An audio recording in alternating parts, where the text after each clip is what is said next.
This is ABtv, Animal Bites Television.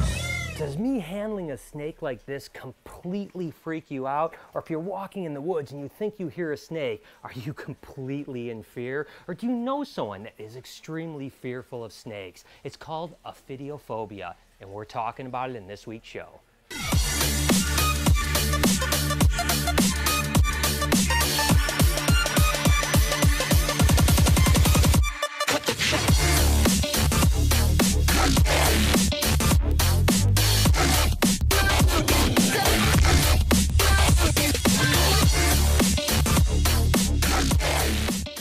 Let's get into the causes of Ophidiophbia, or the fear of snakes. The number one cause is actually ignorance or lack of education, and that's why a lot of people fear snakes. Also, a traumatic experience can cause Ophidiophbia. Let's say you're walking through the woods as a kid and you step on a snake and it bites you. Or maybe someone you know gets bitten, or even you hear the hiss of a snake and you think of it as danger. Those are all things that can cause Ophidiophbia. There's no doubt that media reports and TV shows that depict snakes as killers or somehow evil certainly feed into Ophidiophbia. And there's even some research that talks about genetic disposition, meaning that if your parents are Ophidiophobes, you have a higher chance of being afraid of snakes. But the truth is, I think that's more of a learned trait, because if your parents are afraid of something, you have a much better chance of being afraid of that. And later in the show, I'm going to talk how you can get over your fear of snakes or help others get over their fear.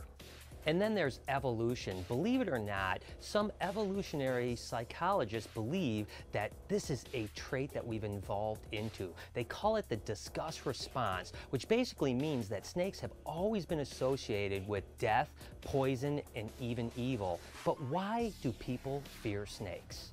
That's usually the first question when asked when someone has a fear of snakes. Now, phobias can be acquired in a variety of ways. Maybe you had a bad experience with a snake, or you saw someone else have a bad experience with a snake, or maybe you just read about something or even watched it on TV. Most phobias are overcome by the exposure to the fear object, and that's no different when it comes to the fear of snakes. This therapy is effective in addressing past traumatic experiences that might have caused the Ophidiophbia. It helps the patient overcome his or her fear by making him or her look at images of snakes and gradually enabling them to hold small snakes. This helps the individual overcome the fear and move forward in life. The other therapy is called cognitive behavioral therapy. Basically what it means is that you're trying to figure out what your thought process is when you deal with snakes. Oftentimes you may write down why you're afraid of snakes. Maybe it's because you think they're slimy, which they're certainly not, or maybe you're concerned about them biting you and they're going to kill you. So once you write it down, you can actually look at it and decide, well, that doesn't really seem to be the truth, and it can change your thought process. Like, for instance, if you're concerned about a snake biting you or hurting you, how do you know it's going to bite you, and how do you know it's going to hurt you? Have you ever handled a snake before? Maybe when you handle that snake, it's going to be a great experience. So rather than thinking, oh my God, when I handle a snake, it's going to bite me or kill me, you replace that thought process with, wow, it's going to be a gorgeous animal. It's not going to be slimy at all, and I'm going to have a wonderful experience. Replacing those thought processes sometimes can be enough to get you over your fear. Go. Then there's relaxation and meditation process. You can basically get into a meditative state while looking at a picture, or do deep breathing, or even counting and controlling your breath while you're looking at a picture of a snake. And then ultimately, you might be able to get near a live snake and eventually even hold a snake, remembering to always continually to deep breathe and control your thoughts. That positive affirmation, along with meditation and controlled breathing, can oftentimes get you in a position where you realize, wow, I don't have to panic about this at all. And you start to realize how beautiful these animals actually are.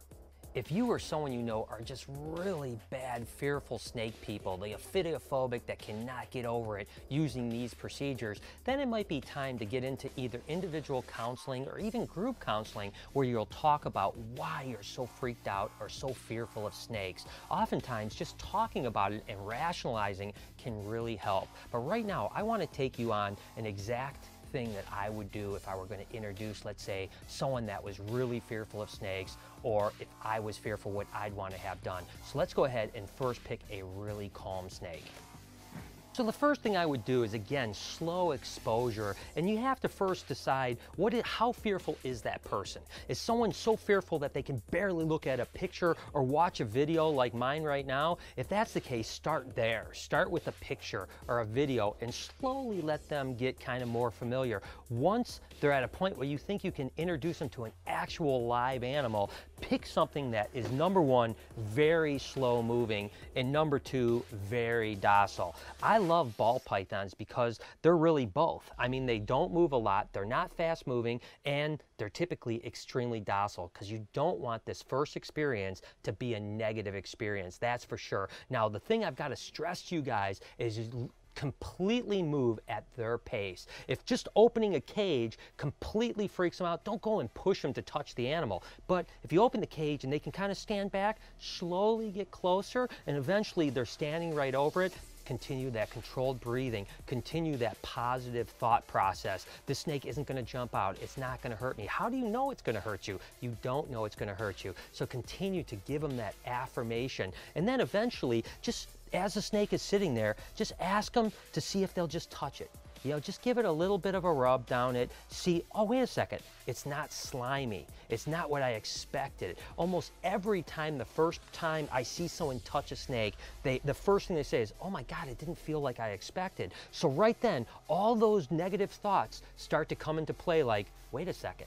If I thought they were slimy and nasty, and they aren't, maybe everything I thought was. So you're starting to rebuild the way they're thinking about things. Once you get them to the point where they can touch it without panicking, they're ready for the next step, maybe just slowly let them pick it up and be right there. And make sure to tell them, hey, if you have a problem, I'm right here, I can take it away from you.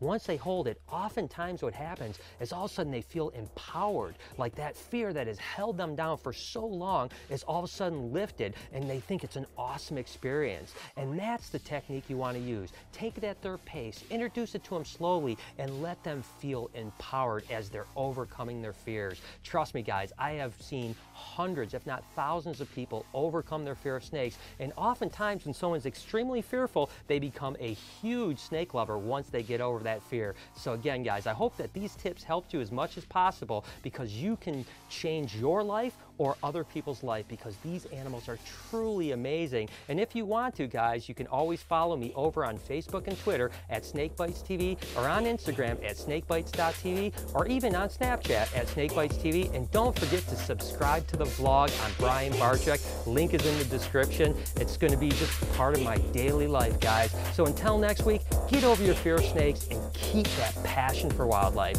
You're watching Snake Bites.